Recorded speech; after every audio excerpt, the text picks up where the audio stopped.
রব্বুল আলামিন ডাক দিবেন তার হাবিবকে, ইয়া মুহাম্মদ সাল্লাল্লাহু আলাইহি ওয়াসাল্লাম ইরফা রাসাক ফাসাল তুতা ওয়াশফা তুশাফা। প্রিয় হাবিব মুহাম্মদ সাল্লাল্লাহু আলাইহি ওয়াসাল্লাম, আপনার নূরের মাথাটা উঠান, আমার কাছে চান, যা চাইবেন তাই নগদ দেওয়া হবে। সুপারিশ করুন, যা যা সুপারিশ করবেন আমি আল্লাহ বিনা প্রশ্নে তা মঞ্জুর করে নিব। রাসূলুল্লাহ সাল্লাল্লাহু আলাইহি ওয়াসাল্লাম প্রথম করবেন শাফাআতে কুবরা, বড় শাফাআত। এই শাফাআত আদম থেকে ঈসা পর্যন্ত লক্ষাধিক নবীও রাসূলুল্লাহর এই বড় শাফাআতের উপকার পাবেন। সুবহানাল্লাহ। রাসূলুল্লাহ সাল্লাল্লাহু আলাইহি ওয়াসাল্লাম বলবেন, আল্লাহ তুমি মিজানের পাল্লাটা চালু করে দাও। তখন পর্যন্ত চালু হবে না। মিকাইলকে আল্লাহ ডেকে বলবেন, মিকাইল আমার হাবিব বলেছেন পাল্লা চালু করো। আল্লাহর হাবিব বলবেন, আল্লাহ হিসাব নিকাশ তো শুরু হয় নাই, হিসাব নিকাশের পরে জাহান্নামের দরজা খোলা হোক। আগ থেকে খোলা থাকবে, ভয়তে সব অস্থির, হিসাব দিবে কখন।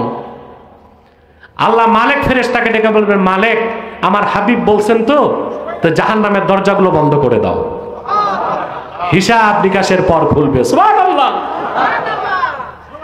সেজন্য ভাইরা, ইন্নামা ওয়ালিয়ুকুমুল্লাহু ওয়া রাসূলুহু, আমরা যারা ঈমানদার আমাদের অভিভাবক আল্লাহ, আমাদের অভিভাবক আল্লাহর হাবিব নূর নবীজি মুহাম্মদ সাল্লাল্লাহু আলাইহি ওয়াসাল্লাম, যিনি ১,৫০০ বছর আগে আল্লাহর পক্ষ থেকে পরিপূর্ণ দ্বীন ইসলাম এনেছেন, পূর্ণাঙ্গ কোরআন এনেছেন। আমরা যার উম্মত হতে পেরে গর্বিত হয়ে আছি।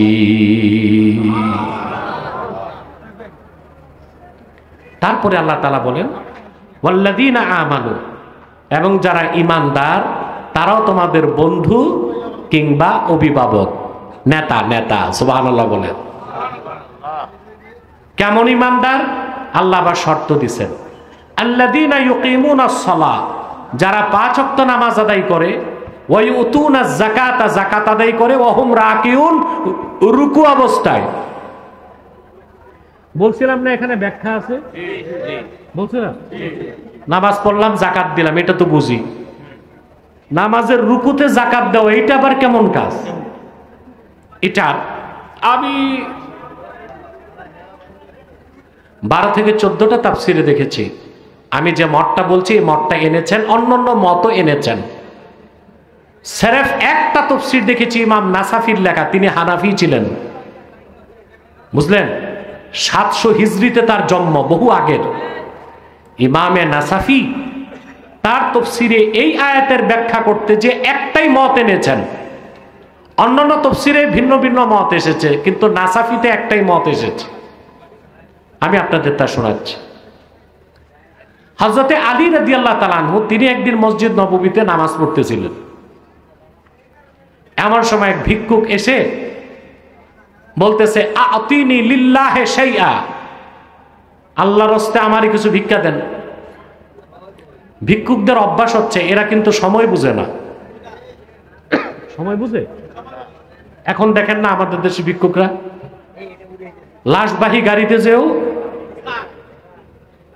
অ্যাম্বুলেন্সেও, এখনকার ভিক্ষুকদের আবার দর বেড়ে গেছে, 10 টাকা নেয় না, কমসে কম 50 টাকা। ঠিক না? যাই হোক, তবে আমার একটা জিনিস খারাপ লাগে, বাংলাদেশে গুলশান বনানীতে কিছু অ্যারিস্টোক্রেট এরিয়া আছে যেখানে সিটি কর্পোরেশন লিখে দিছে ভিক্ষুক মুক্ত এলাকা। মানে ভিক্ষুকরা ওই এলাকায় যেতে পারবে না। এটা কি বৈষম্য না? কথা বলেন।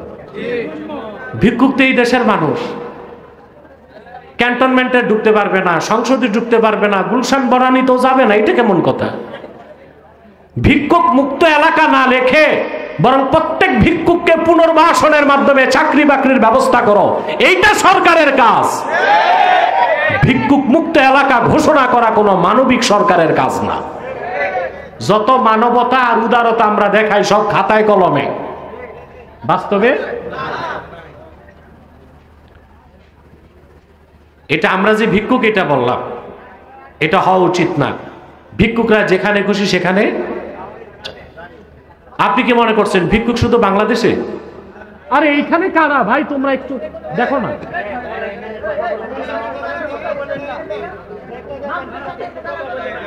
এটা বন্ধ করে দাও রোগটা।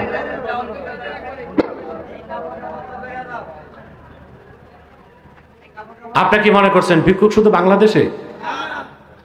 আমি ইংল্যান্ডে হিথ্রো বিমানবন্দরে ঢুকতেছি, বুঝলেন? বিমানবন্দরের সদর দরজা পার হওয়ার পর শার্ট, টি শার্ট, জিন্সের প্যান্ট, বিদেশি কিডস, খুব হ্যান্ডসাম এক ছেলে এসে হাত ধরে বলতেছে, please help me, I am from Canada. ভাই আমার একটু সাহায্য করো, আমি কানাডা থেকে ইংল্যান্ড আসছে, টাকা নাই পয়সা নাই, হেল্প মি। এটা কি ভিক্ষা না? কথা বলুন।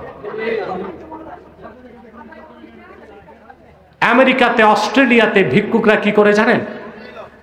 ওরা নির্ধারিত জায়গায় বসে যায় আর ব্যানারে লেখা থাকে প্লিজ হেল্প মি। ভিক্ষাই তো, এটা কি? আবার যারা বিভিন্ন ট্রাক থেকে সড়কে সড়কে দাঁড় করায় পয়সা নয়, ওটাও তো ভিক্ষা। ওটা কি? ওটার নাম দিয়েছে বিট। কি নাম দিয়েছে? চাঁদা। আমি মনে করি এটাও ভিক্ষা। এটা হচ্ছে সহিংস ভিক্ষা, আর ফকিরে করে অহিংস ভিক্ষা। ফকিরে কি করে? অহিংস ভিক্ষা।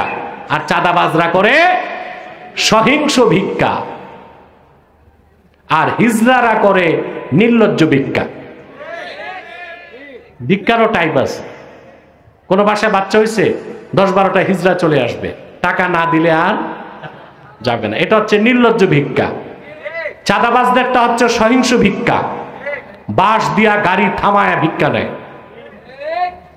আর ফকির মিসকিন করে অহিংস ভিক্ষা।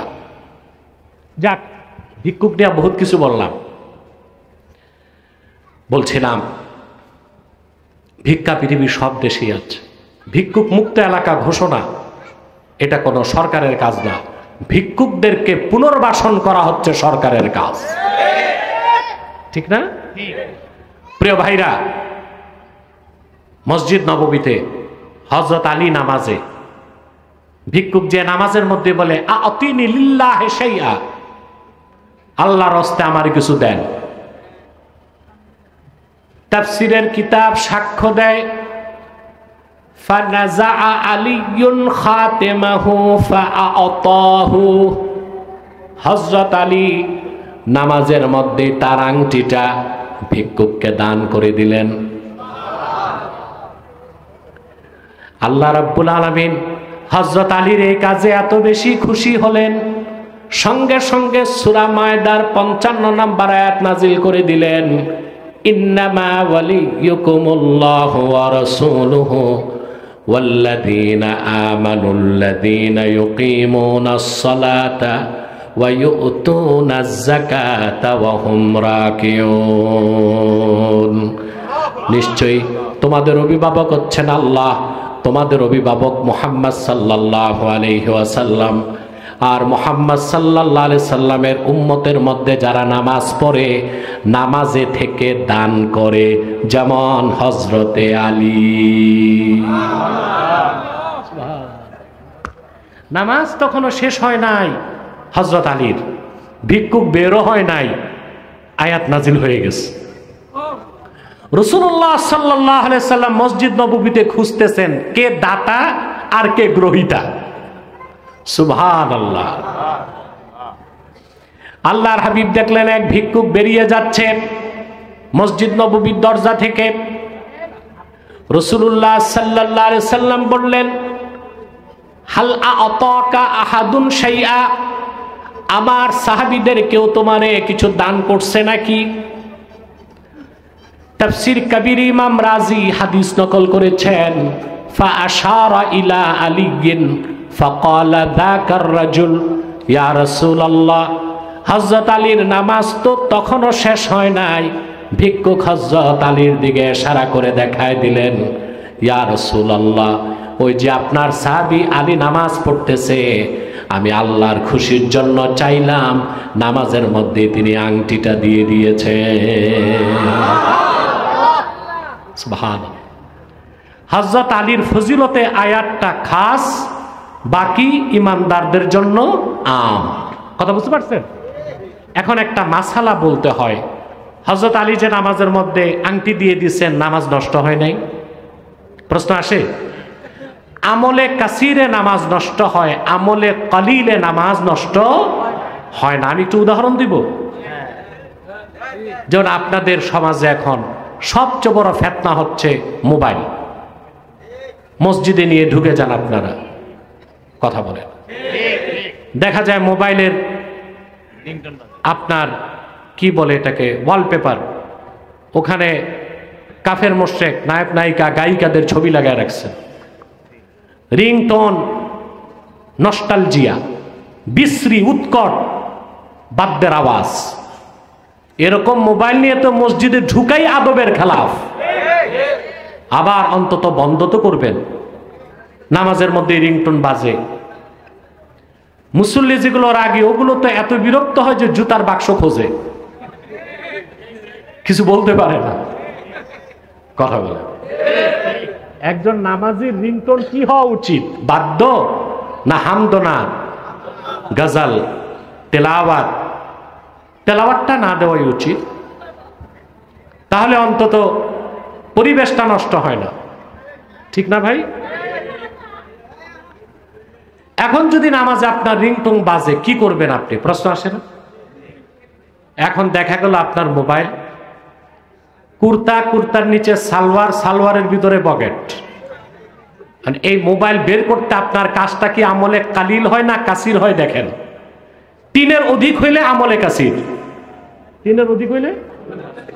তা আপনি কুর্তা উঠায়া, সালোয়ারের ভিতর হাত ঢুকায়া, পকেটের চেন খুলে মোবাইল বের করে বন্ধ করলেন, নামাজ বাতিল। এটা আমলে কাসির, আমলে। আর যদি মনে করেন একবার বাটন চাপলে বন্ধ হবে, এটা আমলে কালিল, আপনার নামাজ নষ্ট হবে না।